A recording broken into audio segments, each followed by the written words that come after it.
పర్టికులర్గా జగన్మోహన్ రెడ్డి ఒక మాట చెప్పారు, నా వల్ల మీకు మంచి జరిగినట్టయితే ఓటేయండి అనే మాట. కాన్ఫిడెన్సే కాదండి, ఖచ్చితంగా వారి దగ్గర అనాలిసిస్ కూడా ఉంది.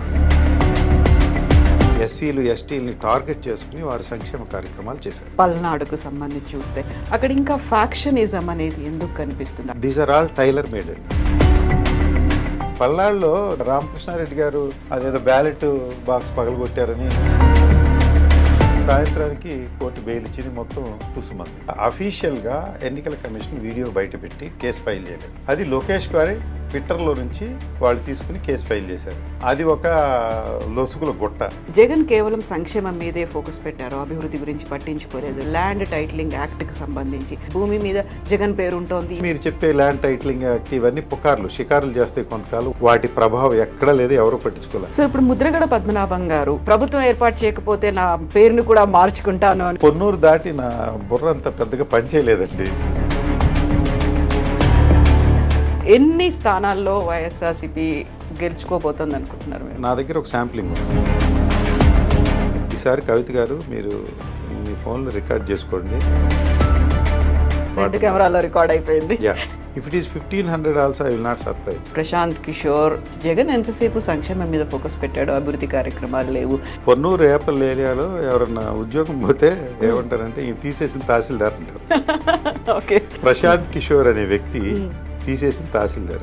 ఎగ్జిట్ పోల్ అనేది వెయిట్ చేయాల్సిన అవసరం ఉంది, బట్ ఎగ్జాక్ట్ పోల్ మాత్రం ఎలా ఉంటుంది అనేది యూ హ్యావ్ దట్ కాన్ఫిడెన్స్.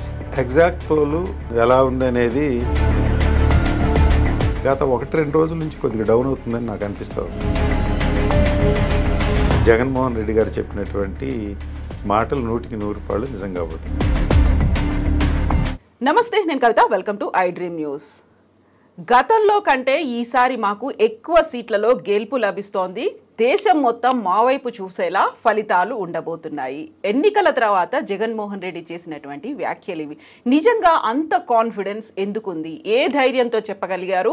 ఈ అంచనాల వెనకాల ఉన్నటువంటి ఆధారాలేంటి? గతంలో కంటే అంటే 151 స్థానాల కంటే ఈసారి ఎక్కువ స్థానాల్లో వైఎస్ఆర్సీపీ గెలవబోతోందా? ప్రస్తుతం మనతో పాటుగా ఉన్నారు పొన్నూరు వైఎస్ఆర్సీపీ ఎమ్మెల్యే క్యాండిడేట్ అంబటి మురళీకృష్ణ గారు. మురళీకృష్ణ గారు నమస్కారం అండి. నమస్కారం అండి. ఐ డ్రీమ్ ప్రేక్షకులకు కూడా నా హృదయపూర్వక నమస్కారం. ఎస్ అండి. సో ఎలా అనిపించింది ఒక ఎలక్షన్స్ ముందు జరిగినటువంటి ఫేజ్ అంతా కూడా? మీరేం చేయబోతున్నారు, ఏం జరిగింది, ఇలాంటివన్నీ. అండ్ పర్టికులర్గా జగన్మోహన్ రెడ్డి ఒక మాట చెప్పారు, నన్ను చూసి ప్రతి చోట నేనే నిలబడుతున్నాను అనుకోండి అనే మాటతో పాటుగా నా వల్ల మీకు మంచి జరిగినట్టయితే ఓటేయండి అనే మాట. ఆ తర్వాత ఎలక్షన్స్ తర్వాత జరిగినటువంటి ట్రెండ్ 151 కంటే ఎక్కువ వస్తున్నాయి అనుకుంటే అది గొప్పగా చెప్తున్నారా, లేకుంటే నిజంగానే ఆధారం ఉందా? ఏమైంది అనుకుంటున్నారు మీరు? ఏం జరిగింది అక్కడ?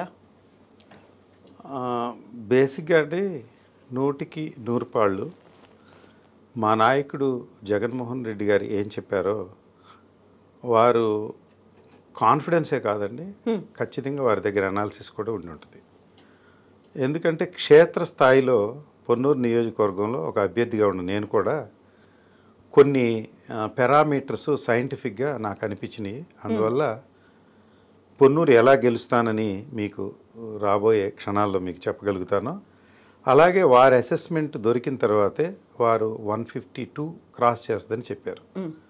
100% మనస్ఫూర్తిగా నేను ఈ నంబర్ని నమ్ముతున్నానండి. కారణం ఏంటంటే అండి, మీరు ఇందాక స్టార్టింగ్లో అన్నట్టున్నారు, జగన్మోహన్ రెడ్డి గారు 2019 కంటే ఎక్కువ వస్తున్నాయని అన్నారని. 2019వ సంవత్సరంలో 151 సీట్లు రావడానికి అప్పుడున్న ప్రభుత్వం యొక్క యాంటీ ఇన్కంబెన్సీ ఒకటి, 2 జగన్మోహన్ రెడ్డి గారు ప్రజల్లో తనను తాను ఎలా తీర్చిదిద్దుకున్నారు పాదయాత్ర ద్వారా అనేటువంటి విషయాలు, ప్రజా సమస్యల పట్ల ప్రభుత్వంతో వ్యతిరేక పోరాటాలు అన్నీ కూడా విజయం సాధించడం ఆ రోజు ఆ ఉద్యమాలన్నీ కూడా.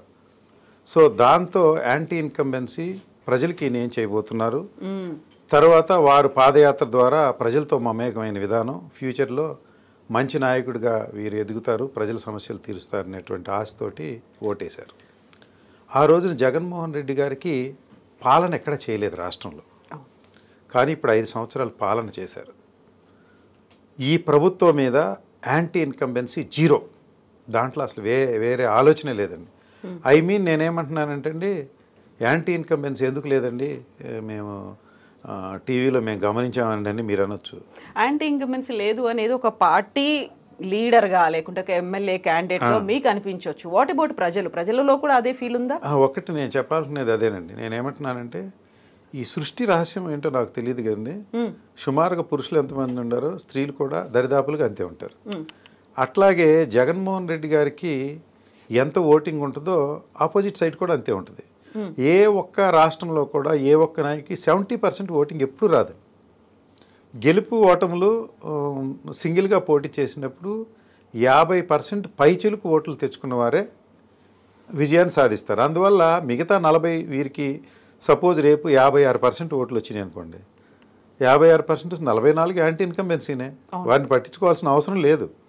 అంటే వివిధ మతాల నుండి వివిధ కులాల నుండి లేకుంటే వీరి పాలసీలు కొంతమందికి నచ్చలేదనండి, మెజారిటీ ఆఫ్ ది పీపుల్ని మెప్పించడమే, ప్రజారంజకమైన పాలన చేయడమే పరిపాలకుడి యొక్క ఔన్నత్యమే. కానీ 100 మంది ప్రజానీకాన్ని ఎవరు ఒప్పించలేరు డెమోక్రసీలో. రాజుల పాలనలో అయితే ఒప్పిస్తారు, ఎందుకంటే వారి దగ్గర కొరడాలు కత్తులు ఉంటాయి కనుక 100 మంది రాజద్రోహం కింద కూడా వస్తుంది. రాజద్రోహం కింద వస్తుంది. ప్రజాస్వామ్యంలో పోయినసారి మరి జగన్మోహన్ రెడ్డి గారికి 50-60% మధ్య ఓట్లు వచ్చినాయి అంటే అది పీక్. సో ఈసారి కూడా అంతకంటే ఎందుకు ఎక్కువ రావు అనేది నా ప్రశ్న. 100కి 100 రూపాయలు వారి ముద్ర ప్రజల మీద ఉంది. ఒకటి, ఎక్కడైతే అణగారిన జనం ఉండారో అంటే బడుగు వర్గాలు లేకుంటే మైనారిటీలు లేకుంటే బీసీలు ఎస్సీలు ఎస్టీలని టార్గెట్ చేసుకుని వారు సంక్షేమ కార్యక్రమాలు చేశారు. ఆ సంక్షేమ కార్యక్రమాల వల్ల రాష్ట్రంలో ఈరోజు నక్సలిజం కనుమరుగైపోయింది. అంటే వారు ఏనాడైతే మార్క్సిజం లెనినిజం మావో ఆలోచన విధానం అని విప్లవాలు లేపారో ఆ విప్లవాలు లేవు. ఎందుకంటే ఒక సంక్షేమ విప్లవాద్యుడు జగన్మోహన్ రెడ్డి గారు ఈరోజు ముఖ్యమంత్రిగా ఉన్నారు. అంటే అణగారిన జనానికి విద్యా వైద్యం అందించే కార్యక్రమాన్ని ప్రధానంగా చేపట్టారు. మీరు వారు ప్రారంభించిన లేకుంటే అమలు చేసినటువంటి ఏ సంక్షేమ కార్యక్రమాన్ని ఫైనల్గా రిలేటెడ్ టు విద్య అండ్ వైద్యం. మీరు any scheme related to that. ఉదాహరణకి ఇంగ్లీష్ మీడియం కాన్వెంట్లు పెట్టారు, 16 రకాల ఆహార పదార్థాలు ఇవాళ పౌష్టికాహారం అని ఒక మెనూ తయారు చేశారు. అదేవిధంగా టైల్ ఇచ్చారు, షూస్ ఇచ్చారు, యూనిఫామ్ ఇచ్చారు, ఇంగ్లీష్ మీడియం పెట్టించారు, స్కూల్ని నవనీకరించారు. ఇవన్నీ కూడా పిల్లలకి చేసినట్టు అనిపిస్తుంది కానండి, పిల్లలు ఫ్యూచర్ అసెట్స్ అండి ఏ కుటుంబానికైనా. మరి పెద్దలకి 1 ఎకరం 2 ఎకరాలు ఆ కుటుంబానికి ఉండా ఆస్తి తరిగిపోకుండా ఆరోగ్యశ్రీ ద్వారా వారికి ఏదైనా గుండె జబ్బు వస్తే ప్రభుత్వం ఫ్రీగా వైద్యం చేసేటట్టు, అట్లాగే వ్యవసాయదారులకి 5 ఎకరాలకి సబ్సిడీ కింద ఇంత డబ్బు ఇవ్వడం, లేకుంటే ఆటో వానికి ఇంతని ఆటోకి ఇంత ఇవ్వడం, మత్స్యకారునికి ఇంత ఇవ్వడం, కాపు నేస్తామని, అమ్మఒడని, ఇవన్నీ కూడా ఏంటంటే అండి ఈ పిల్లలు విద్యకు సంబంధించిన పైనుండి పేరెంట్ లేయర్ని దెబ్బతినకుండా జాగ్రత్తగా కాపాడుతూ ఉంటేనే పిల్లల విద్య ముందుకు వెళ్తుందని. సో అందుకని ఓవరాల్గా వీరు మన పిల్లల్ని ఫ్యూచర్ అసెట్స్ని జాగ్రత్తగా చూడటం కోసం జగన్మోహన్ రెడ్డి గారు చేసినటువంటి ఈ కార్యక్రమాలు సమాజంలో ఎవరైతే అణగారిన వర్గాలు ఉన్నారో పేద ప్రజానీకం ఉన్నారో వాళ్ళకి విపరీతమైనటువంటి బెనిఫిట్స్ అయ్యారండి. ఒకటి, మరి ముఖ్యంగా లేడీస్ ఓటింగ్, అంటే లేడీస్కి ఇవి చాలా మంచి కార్యక్రమాలు అయినాయి. అంటే నేను మీరు యాంకర్గా కాకుండా ఒక మహిళగా ఆలోచించండి. చిన్నప్పటి నుంచి పుట్టిన తర్వాత ఆడపిల్లకి సంరక్షకుడు తండ్రి, ఫైనాన్షియల్ ఇండిపెండెన్స్ దొరకదు, జీరో. ప్లస్ కింద ఉండే అణగారిన వర్గాలు అరకొర ఫైనాన్షియల్స్ ఉంటాయి. మరి ఏ అయ్యనో చూసి 3 వేసి పంపించేస్తారు. మళ్ళీ ఆ అయ్య ఈమెను ఏళ్ళటం బిగిన్ చేస్తాడు, ఈమెకి ఫైనాన్షియల్ ఫ్రీడమ్ ఉండదు. వాళ్ళ రెస్పాన్సిబిలిటీ అన్న ఫీల్ ముందు నుంచి ఉండిపోయిందంతా. అంటే కుటుంబాన్ని పోషించేది పురుషుడే, ఆర్థిక వనరులు సమకూర్చేది పురుషుడే, వ్యసనాలకు లోబడేది పురుషుడే, కుటుంబాన్ని అంతంత మాత్రంగా నడిపించేది పురుషుడే. దీంట్లో 100 రూపాయలు సంపాదించి 50 రూపాయలు వ్యసనాలు ఉన్నాయి అనుకోండి, 50 రూపాయలే కుటుంబానికి చెందుతుంది. కానీ ఇప్పుడు స్త్రీని మొట్టమొదట స్వాలంబన, ఆర్థిక స్వాలంబన చేసింది జగన్మోహన్ రెడ్డి గారు. అంటే ఆమె అకౌంట్లోకి వచ్చి అమ్మఒడని ఇలాంటి సబ్సిడీలు, కాపు నేస్తామని ఇలాంటి సబ్సిడీలన్నీ ఆమె అకౌంట్లో పెడుతున్నాయి. మరి పిల్లలకేమో మంచి మంచి చదువులు, మంచి స్కూళ్ళు, ఇంగ్లీష్ మీడియంలో చదివించాలి తల్లి కోరిక, ఇక్కడ ఫ్రీగా ఎడ్యుకేషన్ దొరుకుతుంది. ఇలాంటి కార్యక్రమాలు చేయటం వల్ల మహిళల్లో భావోద్వేగమైన ఓటు జగన్మోహన్ రెడ్డి గారికి ఉందని నాకు అనిపించింది. నేను ప్రముఖ సంస్థలు చేసిన సర్వే పొన్నూరు వరకు చూస్తే 60% మహిళలు జగన్మోహన్ రెడ్డి గారికి వేయాలని నిర్ణయించుకున్నారు. వేశారని నమ్ముతున్నాను. నేను 100% నమ్ముతున్నా. ఎందుకంటే నాకు అది క్లియర్గా కనిపిస్తుందండి. కనిపిస్తుంది. మీరు ఎలా కనిపిస్తుందండి అని మీరు అడిగితే నేను చెప్పగలను, ఖచ్చితంగా చెప్పగలను. నా దగ్గర అనాలిసిస్ కూడా ఉంది. అందువల్ల మహిళల ఓటు అంటే నేను ఉదయం కూడా ఒక టీవీ వారు అడిగితే చెప్పాను, మీరు కో ఎడ్యుకేషన్ కాలేజీ బూతుల మీద సర్వే చేసి ఉంటారండి ఎగ్జిట్ పోల్స్ వాళ్ళు. వీళ్ళు ఉమెన్స్ కాలేజీ బూతులు అంటూ సపరేట్గా లేవు.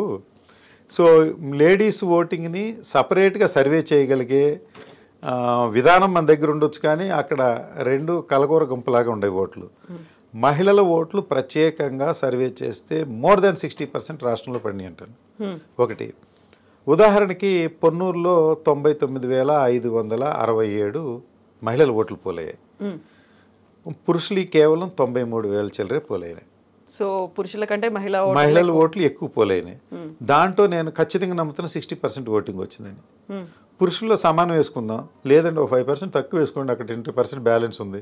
ఎక్కువ ఓట్లోనేమో 20% మార్జిన్ ఉంది, కొద్దిగా తక్కువ ఓట్లలోనేమో 50% అనుకుంటా, లేదా 40%, 45%. అంటే పురుషులు వ్యతిరేకంగా వేశారని కాదు, జస్ట్ నేను కాన్ఫిడెన్స్ డెవలప్ చేసుకునేదానికి. మహిళల ఓటు వన్ సైడెడ్గా ఉంది కాబట్టి సింపుల్గా గెలిచిపోతానని నేను నమ్ముతున్నాను. దాంట్లో నాకేమాత్రం అపనమ్మకం లేదు. అయితే పొన్నూరులోనే 60% మహిళల ఓట్లు ఉందని నేను నమ్మడం లేదు. ఎందుకంటే నా ముఖారవిందం చూసి పడిన ఓట్లేం కాదు, జగన్మోహన్ రెడ్డి గారి సంక్షేమ ప్రభుత్వ ముఖారవిందం చూసి వచ్చినటువంటి ఓట్లు రాష్ట్ర వ్యాపితంగా మహిళల్లో 60% పైన ఉంది. అదే రేపు 4వ తారీఖున మహిళలు సృష్టించబోతున్న వైఎస్ఆర్ కాంగ్రెస్ పార్టీ ఘన విజయం ఈ సునామీ నుండే ప్రారంభమవుతుంది. అందుకే జగన్మోహన్ రెడ్డి గారు చెప్పినటువంటి సంఖ్య 100కి 100 ఖచ్చితంగా నిజమవుతుందని నేను నమ్ముతున్నాను. అయితే మీరు ఇప్పుడు ఒక మాట అన్నారు, నక్సలిజాన్ని రూపుమాపారు, లేకుంటే అక్కడ ఉన్నటువంటి అభివృద్ధి సంక్షేమ కార్యక్రమాలు ఇవన్నీ మాట్లాడుకున్నప్పుడు వెన్ వి టాక్ అబౌట్ పల్నాడుకు సంబంధించి చూస్తే అక్కడ ఇంకా ఫ్యాక్షనిజం అనేది ఎందుకు కనిపిస్తుంది? అక్కడ జరుగుతున్నటువంటి అల్లర్లు, ఇప్పుడు 11 చోట్ల అవాంఛనీయ సంఘటనలు జరిగాయి అనుకున్నప్పుడు మెజారిటీ పల్నాడులో ఎందుకు కనిపించాయి, పర్టికులర్గా మాచర్లలో ఎందుకున్నాయి? ఇది ప్రత్యేకంగా these are all tailor made అండి. అంటే ఇది ప్రీ ప్లాన్. అంటే నేను గుంటూరు పార్లమెంట్ పరిధిలో పోటీ చేశాను, సింగిల్ ఇన్సిడెంట్ కూడా లేదు. పొన్నూరులో కూడా సింగిల్ ఇన్సిడెంట్ కూడా లేదు. స్మూత్గా ఎలక్షన్ అయిపోయింది. అంటే తెలుగుదేశం అధ్యక్షులు నారా చంద్రబాబు నాయుడు గారు, షూడో బీజేపీ నాయకులు కొంతమంది ఉన్నారు అక్కడ. సీఎం రమేష్ గారు, సుజనా చౌదరి గారు, మా జిల్లాలో పాతూరు నాగభూషణం గారని వారు కూడా బీజేపీలో ఉన్నారంట. నేను మొన్న వేరే టీవీలో కూడా వారు అడిగితే చెప్పాను, ఇది నాకు అర్థం కావట్లేదు సార్, పెళ్ళాం ఊరు వెళ్తే సినిమాలో కన్ఫ్యూజన్ ఉంది నాకు, 2 సార్లు చూశాను ఆ సినిమాని. అంటే ఆ సినిమాలో ఎవరి భార్య ఎవరో అర్థం కాదు ఆఖరి వరకు, లాస్ట్కి ఈయన భార్య ఈయన అనుకుంటారు, ఈయన భార్య అనుకుంటారు, ఎవరెవరు అర్థం కావట్లేదండి. మీరు చూడండి, మన పురంధేశ్వరి గారు కానీ, లేకుంటే సుజనా చౌదరి గారు కానీ, సీఎం రమేష్ గారు కానీ, లేకుంటే ఆయన పేరేంటి మన మనోహర్ గారు తెనాలిలో జనసేన తరపున పోటీ చేసి, అవునగడ్డలో మండల రుద్రప్రసాద్ గారు కానీ, వీరందరూ కొత్తగా ఇప్పుడు కొత్త ట్యాగ్లు వేశారు. మనం కన్ఫ్యూజ్ అయిపోతాం. తెలుగుదేశం అనుకుంటే వాళ్ళు బీజేపీలో ఉంటున్నారు. సో చంద్రబాబు నాయుడు గారు టీంలన్నీ 3గా విడిపోయి కొంతమంది జనసేనలో పోటీ చేశారు, కొంతమంది బీజేపీలో పోటీ చేశారు, కొంతమంది తెలుగుదేశంలో పోటీ చేశారు. కండువాలు మార్చుకున్నారు. బీఫామ్ల మీద పవన్ కళ్యాణ్ గారు బీజేపీ అధిష్టాన వర్గం సంతకాలు పెట్టింది, కానీ ఫిలప్ ది బ్లాంక్స్ మొత్తం చంద్రబాబు నాయుడు గారే చేశారు. అందువల్ల వారు అంటే ఐపాక్ జగన్మోహన్ రెడ్డి గారికి ఎలా కన్సల్టెన్సీ ఇచ్చిందో ఈ డిజైనింగ్, వారికి కూడా ఎవరో కన్సల్టెంట్ ఇచ్చినట్టున్నాడు. అతను ఇచ్చింది నేనేం అజ్యూమ్ చేసుకుంటున్నానండి, ఒక 30 చోట్ల మీరు లా అండ్ ఆర్డర్ బాగోని చోట గొడవలు రేపితే, మీరు అనుకున్నట్టు చేస్తే మీరు ఒక 30 సీట్లు 15-20 గెలిచి ఏదైనా ప్రభుత్వానికి దగ్గరగా వస్తారేమో అని ఏమన్నా సూచనలు చేశారేమో. మీరు ఇందాక అడిగారు కదా పల్నాడులో గొడవలు జరిగినాయని, 100కి 100 పోలీస్ ఆఫీసర్లను ట్రాన్స్ఫర్ చేయకముందు ఒక గొడవ కూడా లేదు. పోలీస్ ఆఫీసర్ని స్మూత్గా వెళుతున్న పోలీస్ ఆఫీసర్ని తీసి కొత్తగా పురంధేశ్వరి గారు సూచించిన ప్యానెల్లోంచి ఎన్నికల కమిషన్ ఎవరినైతే అపాయింట్ చేస్తుందో వారిని నియమించిన తర్వాతే గొడవలు స్టార్ట్ అయ్యాయి. అంటే it the collusion of police and election కమిషన్లో కొంతమంది వ్యక్తులు పురంధేశ్వరి గారి ద్వారా ఢిల్లీలో మేనేజ్ చేయబడి ఇక్కడ అపాయింట్మెంట్స్ కొన్నిటిని తీసేసి కొన్నిటిని పెట్టడం వల్లే ఈ గొడవలు ప్రారంభమయ్యాయి. ఇది తెలుగుదేశం పార్టీ లేకుంటే వీళ్ళ కూటమి చేసుకున్నటువంటి కుట్రండి, అంతకుమించి వేరే ఏం కాదు. పల్నాడులో నేనంటారా రామకృష్ణారెడ్డి గారు అదేదో బ్యాలెట్ బాక్స్ పగలగొట్టారని ఏదో ఒక రోజంతా చూపెట్టి అసలు 7 సంవత్సరాలు జైలుకి వెళ్ళిపోతున్నారన్నారు. సాయంత్రానికి కోర్టు బెయిల్ ఇచ్చింది, మొత్తం తుసుమంది. ఇంకో 10 ఉన్నాయి, మొత్తం ఎలక్షన్ కమిషన్ 11 డబ్బాలు పగలగొట్టారని చెప్పారు. మిగతా 10 తీరేవండి బయటికి వీడియోలు. ఎందుకు తీరు? అవి బయటకు ఎందుకు రాలేదు? ఇంకా అది ఎందుకు రాలేదు? ఇప్పుడు నేనేమంటున్నానండి, వైసీపీ తెలుగుదేశం ఇంట్రెస్ట్లు పక్కన పెట్టండి, సామాన్య ప్రజానీకానికి తమ ఓటు కరెక్ట్గా క్యాస్ట్ అయిందా లేదా అనేది ప్రజాస్వామ్యంలో ప్రాథమిక సూత్రం భారత రాజ్యాంగం ప్రకారం. మరి మిగతా ప్రజావళి కోసం లేకుంటే ఓటర్ కోసం ఆ విషయాలన్నీ బయట పెట్టాల్సినటువంటి అవసరం ఉంది. ఇంతవరకు ఎన్నికల కమిషన్ దీని మీద ఏమాత్రం శ్రద్ధ చూపలేదు. అంటే ఇది ఒక కుట్ర జరుగుతూ ఉందనేది నాకు అనిపిస్తూ ఉంది. పల్నాడులో నేను కొన్ని విజువల్స్ చూశాను. మహిళలు ఒక కులాన్ని వ్యతిరేకంగా విలేకరుల ముందు మాట్లాడుతూ ఉన్నారు. ఆ కులపోళ్ళకైనా ఓట్లు ఉంది, ఆ కులపోళ్ళు మమ్మల్ని నివారిస్తే మేము ఆగిపోతామా, వాళ్ళందరినీ బయట పెట్టండి, మేము ఓటు వేసుకోవాలని తపన చెందుతున్నారు మహిళలు. అంటే ఆంధ్ర రాష్ట్రం ఒకప్పుడు అన్నమో రామచంద్ర అని అరిచినటువంటి ఆంధ్రప్రదేశ్ ప్రజలు జగన్మోహన్ రెడ్డి గారి సంక్షేమ రాజ్యంలో 3 పూట్ల తింటూ విద్య వైద్యాన్ని అనుభవిస్తూ దినదిన ప్రవర్ధమానంగా బడుగు బలహీన వర్గాలన్నీ కూడా పైకి వస్తూ ఉన్నాయి, మైనారిటీలు, బీసీలు. ఇప్పుడు పల్నాడులో పరిస్థితి ఏంటంటే ఓటో చంద్రబాబు నాయుడు అని అరిసే పరిస్థితికి తీసుకొచ్చాడు చంద్రబాబు నాయుడు. ప్రజాస్వామ్యాన్ని అవహేళన చేస్తూ వీరంతా ఒక టీం అండి. పురంధేశ్వరి గారు ఢిల్లీలో కూర్చొని ఆడిస్తున్నారు. ఎలక్షన్ కమిషన్లో మిడ్ సైజ్లో కొంతమంది ఆఫీసర్స్ ఈ పని చేస్తున్నారని నా నమ్మకం అండి. అన్నీ బయటకు వస్తాయి, అది ఒకటి. రెండోది, వారు అనుకున్నట్టుగా అక్కడక్కడ చెదురుముదురు గట్టలు ఉన్నాయి, కానీ అక్కడ వరకు ప్రభావితం చేసేటట్టు కొంత రిగ్ చేసిన మాట వాస్తవమే. కానీ ఈ మహిళా సునామీ ముందు అది ఏమి చేయదు. 100కి 100 రూపాయలు అందరూ గెలుస్తారండి. Landslide victory YSR Congress పార్టీకి రాబోతుంది. ఇప్పుడు 11 ప్లేసుల్లో అవాంఛనీయ సంఘటనలు జరిగాయి అనుకున్నప్పుడు ప్రతిసారి పిన్నెల్లి రామకృష్ణారెడ్డి గారి పేరే వస్తుంది. అందులో ఒకసారి ముందస్తు బెయిల్ తీసుకున్న తర్వాత మళ్ళీ 3 కొత్త కేసులు, మళ్ళీ కోర్టుకు వెళ్ళాలి, ముందస్తు బెయిల్. ఎందుకని పిన్నెల్లి రామకృష్ణారెడ్డి గారు టార్గెట్ అయ్యారనిపిస్తుంది మీకు? ఇక్కడ నేను చెప్పాల్సినది ఏంటంటే అండి, పిన్నెల్లి రామకృష్ణారెడ్డి గారి మీద కూడా అఫీషియల్గా ఎన్నికల కమిషన్ వీడియో బయటపెట్టి కేసు ఫైల్ చేయలేదు. అది లోకేష్ గారి ట్విట్టర్లో నుంచి వాళ్ళు తీసుకుని కేసు ఫైల్ చేశారు. అది ఒక లొసుగుల గుట్ట, అదేంటో అర్థమే కాదు ఇప్పుడు కూడా. అసలు వీళ్ళకి వెబ్కాస్టింగ్ ఉందండి. వెబ్కాస్టింగ్ ఉన్నప్పుడు పిన్నెల్లి రామకృష్ణారెడ్డి గారు తప్పు చేసుంటే ఆ రోజే కేసు ఫైల్ చేయొచ్చు. సో వీరు దానిలో ఉన్నటువంటి మైక్రో కంట్రోల్ అన్నీ జాగ్రత్త చేసుకున్నాం, ఓటింగ్ లాస్ లేదనుకున్నారు.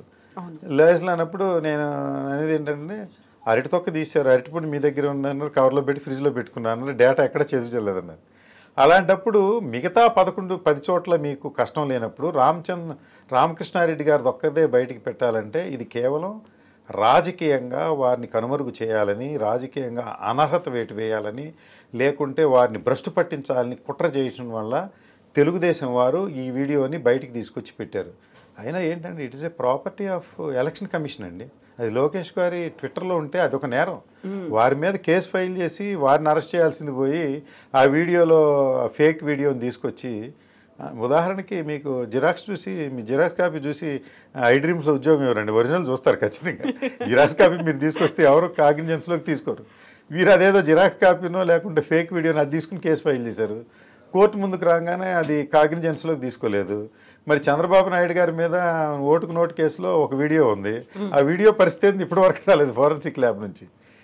సో ఆ వీడియోని ముందు కేసు ఫైల్ చేసి అది కరెక్ట్ అయితే రామకృష్ణారెడ్డి గారి మీద కేసు పెట్టాల్సిన అవసరం ఉంటే పెట్టాలి. కానీ అసలు వీడియోనే ఫేక్ తీసుకుని ఏదో చేశారో అది కోర్టు ముందుకు వెళ్ళింది, వీగిపోయింది. మరి తర్వాత ఈ పోలీసు వారు వీరందరినీ ట్రాన్స్ఫర్ చేసి వారి అడుగులకు మడుగులు ఎత్తే వారిని తీసుకొచ్చారు కదా, ఇంకా కక్షాదింపుగా మళ్ళీ ఒక 3 కేసులు పెట్టారు. అదేదో అటెంప్ట్ మర్డర్స్ కేసు పెట్టారు. వాటిని కూడా కోర్టులో నిన్న బెయిల్ వచ్చేసింది, వారికి క్లియర్గా అయిపోయింది, ఇంకేం లేదు. సో అదంతా కక్షాదింపు చర్యలో భాగమే కానండి, వేరే ఏమీ లేవు. వీరితో పాటు అక్కడ 2-3 మన దివాకర్ రెడ్డి గారి తమ్ముడు కొడుకు ఒక ఆయన, మరి చింతమనేని ప్రభాకర్ ఒకరి మీద కూడా ఇలాగే 1-2 కేసులు ఫైల్ అయితే వారు బెయిల్ తీసుకున్నారు. అదేం అల్లరి చేయలేదు. అంటే వైఎస్ఆర్ కాంగ్రెస్ పార్టీ బేసిక్గా పాజిటివ్ ఓటు ఉంది. ఓటుని జాగ్రత్త చేసుకోవటం ద్వారా సిద్ధం సిద్ధం సిద్ధం అంటే జగన్మోహన్ రెడ్డి గారు చెప్పింది ఓట్లు వేసుకోవడానికి సిద్ధం ఉన్నారు. వీళ్ళేమో కుట్ర అంటూ వీరేమో గొడవలు లేపేదానికి కుట్రలో వీరున్నారు. ఆ చింతమనేని ప్రభాకర్ని, అశ్వత్ రెడ్డి ఎవరు ఉన్నారు, వారిని వైఎస్ఆర్ కాంగ్రెస్ పార్టీ వారు ఏం పట్టించుకోలేదు. ఏదో చిన్న చిన్న ఘర్షణలు జరుగుతుంటే పోతాయి అనుకో. వీళ్ళు రామకృష్ణారెడ్డి గారిది పెద్ద ఫోకస్ చేసి దీన్ని ఏదో భూతద్దంలో పెద్ద భూతంలాగా చూపెట్టాలని ప్రయత్నం చేశారు. అది కుర్తిలో పడ్డట్టు వాళ్ళు కోర్టులన్నీ బెయిల్స్ వచ్చేసింది కాబట్టి ఇంకా ఇష్యూనే ఏమి ఉండదండి. అయితే ప్రజాస్వామ్యంలో ఓటు పరిరక్షణలో సామాన్య ప్రజానికం భద్రత లేదని ఎన్నికల కమిషన్ మీద భావిస్తూ ఉన్నారు కనుక ఈ వివరణ వాళ్ళు ఇవ్వడం ద్వారా ప్రజల విశ్వాసాన్ని తిరిగి పొందాలని ఎన్నికల కమిషన్ వారికి నేను ఈ సందర్భంగా విజ్ఞప్తి చేయదలుచుకున్నాను. సో ఓవరాల్గా అయితే ఇప్పుడు 151 కంటే ఎక్కువ వస్తాయి అనుకున్నప్పుడు నెక్స్ట్ కూటమి తరఫున కూడా అలాంటి నెంబరే చెప్తున్నారు. మీరు చెప్పినట్టుగా ఇప్పుడు పర్సంటేజ్ ఓట్ అనేది ఈసారి చాలా పెరిగింది కాబట్టి అదంతా ప్రభుత్వ వ్యతిరేక ఓటు, అదంతా మాకే పడింది అనేటువంటి భావన కూడా ఉంది. సేమ్ వాళ్ళు రిలీజ్ చేస్తున్నటువంటి సర్వేల్లో కూడా. నేను ఏమంటానంటే సర్వేలు సరే, వాళ్ళు ఏదో రిలీజ్ చేశారు, వీళ్ళు ఏదో రిలీజ్ చేశారు, సర్వేలు అన్నీ పక్కన పెట్టండి. 4వ తారీఖున సమ్ ఎగ్జిట్ పోల్స్ కొద్దిగా అఫీషియల్గా ఇస్తారు. అఫీషియల్ ఇచ్చినప్పుడు ఇప్పుడు మీరు ఐ డ్రీమ్ మీద వీడియో రిలీజ్ చేయాలంటే చాలాసేపు ఆలోచిస్తారు. ఎందుకంటే మనం ఇస్తున్నాం మన ఇన్స్టిట్యూట్ నుంచి ప్రెస్టేజ్ ఉందని. అదే మీ పేరు చెప్పుకోకుండా వీడియో రిలీజ్ చేయాలనుకోండి, ఏ వీడియో అయినా రిలీజ్ చేయొచ్చు. రేపు కొద్దిగా బ్రాండ్ వాల్యూ ఉండేవాళ్ళు కొన్ని ఇన్స్టిట్యూట్స్ అంటే ఇండియా టుడే, టైమ్స్ నౌ, లేకుంటే మన రాష్ట్రానికి చెందిన ఆరా ఇలాంటి సర్వేలు కొన్ని ఇస్తారు కనుక కొంత అథెంటిక్గా తీసుకోవాల్సిన అవసరం ఆ రోజు ఉంటుంది. ఇవాళ అన్నీ అన్అఫీషియల్గా ఫేక్గా ఏది పెట్టుకున్నా మన అజంప్షన్సే. అది నిజమో కాదో కూడా తెలియదు. ఒక కంప్యూటర్ ఉంటే ఒక ఆయన సర్వే చేసేస్తాడు, షీటు మ్యానిపులేట్ చేయగలిగితే. ఒక ఆయనకి మెషినరీ అంతా ఉంటుంది, గ్రౌండ్ లెవెల్లో సర్వే చేస్తారు. ఎవరు ఏంటనేది 1వ తారీఖున కొద్దిగా క్లారిటీ రావడానికి అవకాశం ఉందండి. ఒకటి. రెండోది, నేనేమంటానంటే ప్రభుత్వానికి యాంటీ ఇన్కంబెన్సీ ఉంటే ఈ కూటమిగా ఏర్పడినటువంటి బీజేపీ కానీ, జనసేన కానీ, తెలుగుదేశం కానీ ఈ ప్రభుత్వానికి వ్యతిరేకంగా ఒక ఉద్యమాన్ని ఎప్పుడూ చేపట్టలేదు. ప్రజా ఉద్యమాన్ని ఏ ఉద్యమము విజయం సాధించినా దాఖలాలు లేవు. ఎందుకంటే ప్రభుత్వం మీద వ్యతిరేకత ఉన్నప్పుడు, యాంటీ ఇన్కంబెన్సీ ఉన్నప్పుడు ఖచ్చితంగా వీరు ఉద్యమాలు చేపడతారు. జగన్మోహన్ రెడ్డి గారు మరి 2019లో వచ్చే ముందు ఎన్ని ఉద్యమాలు చేశారండి? పాదయాత్ర చేశారు, ఉద్యమాలు చేశారు, దీక్షలు చేశారు, అన్నీ కూడా గ్రాండ్ సక్సెస్ అయినాయి. ఆ యాంటీ ఇన్కంబెన్సీని ప్రభుత్వం నుంచి ఉన్నటువంటి వ్యతిరేకతని ఎన్కాష్ చేసుకోవడం ద్వారా ప్రతిపక్షంలో ఉన్నవాళ్ళు అధికారంలోకి రావడం అనేది జనరల్ ప్రొసీజర్. ఒక్క ఉద్యమం లేదు. మన చంద్రబాబు నాయుడు గారు చేస్తున్నటువంటి ఒకటే ఉద్యమం ఏంటంటే కూటమి కట్టడం, బేరసారాలు చేసుకోవటం, ఈ టికెట్లు అయినా ఆ టికెట్లు ఈయన, ఈ టికెట్లు ఈయనే రాసుకోవటం చేయటం, బీఫారాలు ఫిల్అప్ చేసే ఉద్యమం తప్పించి వీరు ఏ ప్రజా ఉద్యమం చేయలేదు. ఎందుకంటే ప్రజలలో యాంటీ ఇన్కంబెన్సీ, ప్రభుత్వ వ్యతిరేకత లేదు కనుక వారు చేశారు. అందువల్ల ముందు ఏమాత్రం ఇండికేషన్ లేకుండా ప్రభుత్వం మారే అవకాశమే లేదండి. ఈ ప్రభుత్వం వస్తుంది.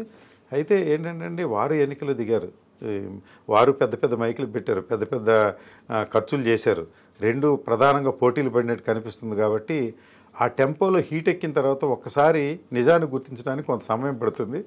ఇప్పటికే కొద్దిగా గుర్తించారు. ఇటీవల ఏబిఎన్ వారికి మద్దతు ఇచ్చినటువంటి ఏబిఎన్ రాధాకృష్ణ గారు కూడా కొద్దిగా కన్ఫ్యూజన్గా ఉన్నాయి, అన్ని కన్ఫ్యూజన్గా ఉండే, సర్వేలు ఏంటి ఇట్టుండే అట్టుండే అని అంటున్నారంట. అంటే వారు కూడా వారి క్రెడిబిలిటీ ఏదైనా కొద్దిగా పెంచుకుందామే అనే ప్రయత్నంలో ఇంకా వైసీపీ గెలుస్తుందని చెప్పాల్సిన రోజు దగ్గరికి వస్తుంది. కాబట్టి ఈ తివాచీని తిరగేస్తున్నారేమో అని అనుకుంటున్నాను నేను. సో 23 రోజుల గ్యాప్లో అసలు ఏంటి అనేది అర్థమవుతుందండి. ఖచ్చితంగా అర్థమవుతుంది. అప్పుడు తొందరలో అప్పుడు జరిగిన కొత్తలో అర్థం కాదు. ఎందుకంటే మనం పోటీపడి చేసామని ఇరుపక్షాలు అనుకుంటాయి, నిదానంగా వాస్తవం అర్థమవుతుంది. వైఎస్ఆర్ కాంగ్రెస్ పార్టీకి వాస్తవం బాగా అర్థమైంది. ఎందుకంటే బంపర్ మెజారిటీ రాబోతుందని వారికి కూడా పాపం కొద్దిగా అర్థమవుతూ ఉంటుంది, మనం రాలేమో అనే పరిస్థితి ఉందని. ఎందుకంటే కొన్ని స్టాండర్డ్ ఇన్స్టిట్యూషన్ నుంచి వారికి కూడా ఫీడ్బ్యాక్ ఉండి ఉంటుంది, లేకుండా ఏముండదు. అయితే మురళీకృష్ణ గారు, ఇక్కడ చాలా కీలకమైనటువంటి ప్రచారం జరిగింది. జగన్ కేవలం సంక్షేమం మీదే ఫోకస్ పెట్టారు, అభివృద్ధి గురించి పట్టించుకోలేదు. ఆ తర్వాత ఉన్నటువంటి పవర్స్ అన్నిటినీ వాలంటీర్స్ రూపంలో మిస్యూజ్ చేశారు అనేది. చివరిలో ఎన్నికల ముందు కరెక్ట్గా ల్యాండ్ టైటిలింగ్ యాక్ట్కి సంబంధించి అది ప్రభుత్వం చేస్తోంది, మీ భూమి కాకుండా పోతుంది, మీ భూమి మీద జగన్ పేరు ఉంటుంది, ఇవన్నీ చెప్పి ఇన్ని రకాల ప్రచారాలు అయిన తర్వాత ప్రజలు ఏం ఆలోచించారు? ఓటేసే ముందు వాళ్ళ ఆలోచన ఎలా ఉంది అసలు? అంటే మీరు చెప్పిన దానిలో అండి ఒక్కటి కూడా నాకు వ్యాలిడ్ అనిపించట్లేదు. ఏమన్నా వ్యాలిడిటీ ఉంటే గింటే ఒకటే, జగన్మోహన్ రెడ్డి గారు చేసిన సంక్షేమ కార్యక్రమాలకు ధీటుగా వారు కూడా ఒక మేనిఫెస్టో ఇచ్చారు. ఆ మేనిఫెస్టో గురించి ఎవరు పట్టించుకున్న వాళ్ళు లేరు.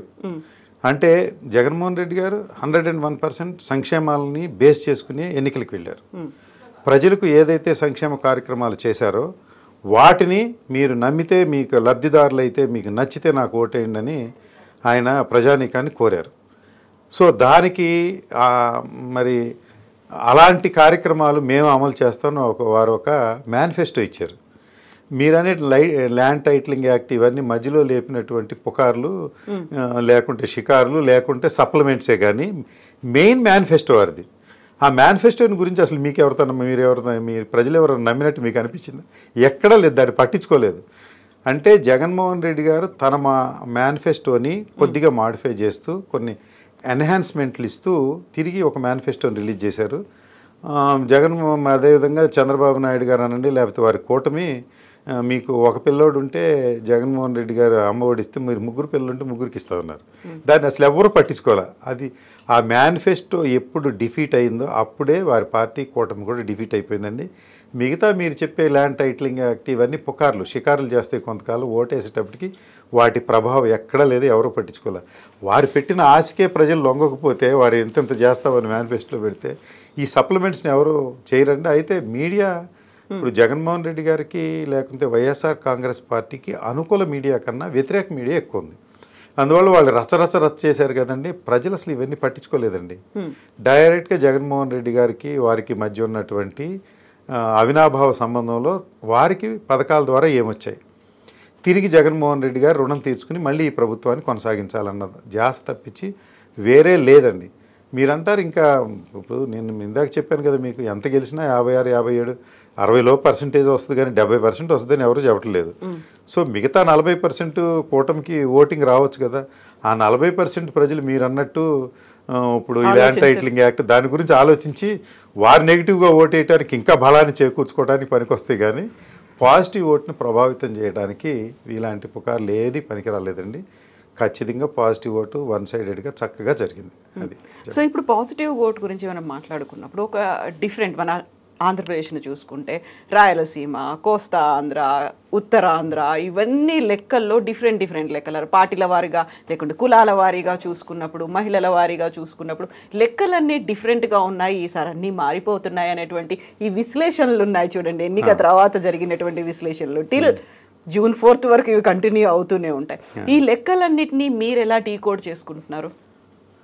అంటే నేను చెప్పాలనుకునేది ఏంటంటే అండి, ఈ సంక్షేమ పరిపాలనలో కులాల వారీగా పథకాలు ఇచ్చిన మాట వాస్తవం. ఎందుకంటే కులాలు సంక్షేమ పరంగా వర్గీకరణ జరిగిపోయింది తెలియకోకుండానే. అంటే జగన్మోహన్ రెడ్డి గారు కులాలని ప్రోత్సహించి కులతత్వం తీసుకురావాలనేది వారి విధానం కాదు. ఎందుకంటే మన ఐడి కమ్యూనిటీ అయిపోయింది. ఇప్పుడు నాది టీసీ తీస్తే ఇండియన్ హిందూ కాపు అని ఉంటుందండి. అట్లా ఇంకొక ఆయనకి రెడ్డి అని ఉంటుంది, ఇంకొక ఆయనకి ఎస్సీ అని ఉంటుంది. ఇవన్నీ వర్గీకరణ మన సర్టిఫికెట్స్లోనే జరిగిపోయింది. సో ఏదన్నా ఒక బెనిఫిట్ని ప్రభుత్వం ట్రాన్స్ఫర్ చేయాలంటే కులం మతం పేరెత్తుకోకుండా జరగదు. సో జగన్మోహన్ రెడ్డి గారు ఈ సంక్షేమ రాజ్యంలో ఈ సంక్షేమాన్ని వర్గీకరించేశారు. అందువల్ల వర్గీకరణలో ఏదైతే ఈ బెనిఫిట్స్ వర్గీకరణలో లబ్ధి పొందిన వారు తిరిగి జగన్మోహన్ రెడ్డి గారికి ఓటు వేయాలనుకుంటంలో ఏమాత్రం అతిశయోక్తి లేదండి. మీకు ఎస్సీస్ జగన్మోహన్ రెడ్డి గారికి ఈసారి మామూలుగానే 75-80% ఉండే ఓటు ఇంకో 10% పెరిగినా కూడా ఆశ్చర్యం లేదు. ఎందుకంటే ఎంఎల్ ఎక్కువగా జగన్మోహన్ రెడ్డి గారికి 90% పైన ఉంటుంది. ఎండీసు తెలుగుదేశానికి కొద్దిగా ఎక్కువ ఉండేది రామారావు గారి దగ్గర. వారు కూడా ఈసారి ఈ సంక్షేమ పథకాల వల్ల ఎక్కువ భాగం వైసీపీకి వేశారని నేను భావిస్తున్నాను. ఒకటి. 2 మైనారిటీసు మామూలుగానే జగన్మోహన్ రెడ్డి గారికి 70% పైన ఉంటుంది. అలాంటిది మన 4% రిజర్వేషన్ బీజేపీ వారితో కలిశారు కదా, ఓం నమ శివాయ అని పోయిందనుకుని పాపం వారు బాగా ఉద్రిక్తులై ఉన్నారు. వారు మైనారిటీలు ఇంకో 10% పెరిగినా ఆశ్చర్యం లేదు. బీసీసు ఎక్కడ అనాలిసిస్ చేసినా ఈ సర్వే సంస్థలు కూడా 50-50 ఉన్నాయి అంటున్నారు. వాళ్ళు కూడా లబ్ధిదారులు కనుక ఇంకొద్దిగా పెరిగే అవకాశం ఖచ్చితంగా ఉంది. సో ఎస్సీసు, బీసీసు, తర్వాత మైనారిటీసు, మరి వారన్నట్టు మీరు వర్గీకరణ అయిపోయిందండి, ఒక కులంలో బాగా పడిపోయినాయి చంద్రబాబు నాయుడు గారికి అని అంటున్నారు. అదేవిధంగా రెడ్డీసు, మరి జగన్మోహన్ రెడ్డి గారు పుట్టినటువంటి కులం వారు కూడా ఒక సైడ్ వేసి ఉంటారు కదా, వారు కావాలనుకుంటారు కదా. సో ఎస్సీసు, బీసీసు, మైనారిటీసు, రెడ్డీసు వన్ సైడెడ్గా వైఎస్ఆర్ కాంగ్రెస్ పార్టీకి పడినట్టుగా చాలా చోట్ల చూస్తూ ఉన్నారు. ఇంకా మిగిలింది ఎవరైనా చంద్రబాబు నాయుడుకి ఇక్కడ లెఫ్ట్ ఓవరు వారి కులం మెజారిటీ. సరే ఈ మధ్యకాలంలో పవన్ కళ్యాణ్ గారు జాయిన్ అవ్వడం వల్ల కాపు కులం ఒరిగిపోయింది అని అంటున్నారు. కాపు కులంలో మేము మరి నమ్మినట్టుగా ఏదైనా 70% పడినా, మరి చంద్రబాబు నాయుడు గారి కులంలో 95% పెరిగినా ఆ రెండు గెలుపుకు మనకి వచ్చే సంఖ్యలు అయితే కాదు.